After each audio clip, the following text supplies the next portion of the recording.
ഇത് ഓപ്പൺ ചെയ്യുന്ന സമയത്ത് നമ്മൾ കാണുന്ന ഒരു ഗ്രേ ഷെയ്ഡ് വരുന്നത്, അതാണ് അതിൻ്റെ ഒരു സൈഡ് എന്ന് പറയുന്നത്. അത് വന്നിട്ട് ഫോം സൈഡാണ്, അതിനകത്ത് ഫുള്ള് ഫോമാണ് ഉള്ളത്. പിന്നെ വന്നിട്ട് ഞാൻ ഒരു 4 ദിവസം ആ ഒരു ഗ്രേ സൈഡാണ് ഞാൻ യൂസ് ചെയ്തത് കേട്ടോ. ആക്ച്വലി അത് കൊള്ളായിരുന്നു. പിന്നെ വരുന്ന ഒരു വൈറ്റ് സൈഡാണ്, അതൊരു സോഫ്റ്റാണ്, കുറച്ചും കൂടി സോഫ്റ്റ് ആയിട്ടുള്ളൊരു സൈഡാണ്. അപ്പോൾ രണ്ടിൽ വെച്ച് എനിക്ക് കൂടുതൽ ഇഷ്ടപ്പെട്ടുള്ളത് വൈറ്റാണ് കേട്ടോ. കൃത്യമായിട്ട് അതിന് എന്തുകൊണ്ടാണ് എനിക്ക് ഇഷ്ടപ്പെട്ടത് എന്നൊന്നും അങ്ങനെയൊന്നും പറയാൻ എനിക്ക് അറിയില്ല, അതിന് റീസൺ അറിയില്ല. പക്ഷേ റീസൺ ഒന്നും ഇല്ലാണ്ട് തന്നെ എനിക്ക് വൈറ്റാണ് ഇഷ്ടപ്പെട്ടത്. അതെന്താണെന്ന് എനിക്കറിയില്ല. കൂടുതൽ ഇതിനെക്കുറിച്ചൊക്കെ ആധികാരികമായിട്ട് അറിയാവുന്ന ആളുകൾക്ക് എന്താണ് ഡിഫറൻസ് എന്നൊക്കെ പറയാൻ പറ്റുമായിരിക്കും. പക്ഷേ എനിക്ക് പ്രത്യേകിച്ചൊന്നും മനസ്സിലായില്ല. കുറച്ച് വൈറ്റാണ് എനിക്ക് കുറച്ചും കൂടി പേഴ്സണലി ഇഷ്ടപ്പെട്ടത്, അത്രേ എനിക്ക് അറിയുള്ളൂ. ആമസോണിൽ എൻ്റെ റേറ്റിംഗ് നോക്കിയിട്ടൊക്കെയാണ് ഞാനിത് വാങ്ങിച്ചത്.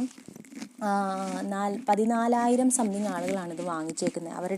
വാങ്ങിച്ചേക്കുന്നതല്ല, അതിനകത്ത് അവരുടെ എക്സ്പീരിയൻസ് അവർ ഷെയർ ചെയ്തേക്കുന്നത്. അതിൽ കൂടുതൽ ആൾക്കാർ